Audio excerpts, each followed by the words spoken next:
Kung ayaw nyo ng dust mites or surot sa sofa o sa higaan, at kung meron kayong asthma at allergic rhinitis, ito na yung vacuum cleaner na para sa inyo.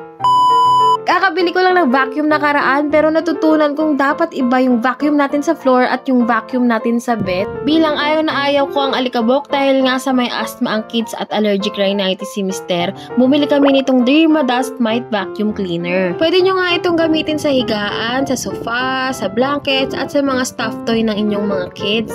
Meron itong UV rays para matanggal yung mga dust mites at yung mga worm eggs nito. Tignan nyo naman kung gaano kalakas yung suction niya. Talagang tanggal ang mga dust mites and bacteria sa kung saan nyo man siya gagamitin. Napakadali lang nito gamitin at dito nga pala nakalagay yung dust box niya and yung filter na pwede mong linisan anytime. Tignan nyo kahit kakalinis lang namin ang dami niya nang nakolektang dumi. Very lightweight lang siya at para ka lang nagpa-plancha. Alam nyo, simula nung gumamit kami nito na wala na yung pantal-pantal or yung mga katikati ng kids ko. Kaya kung gusto niyo rin ito, ilagay ko na lang sa yellow basket below.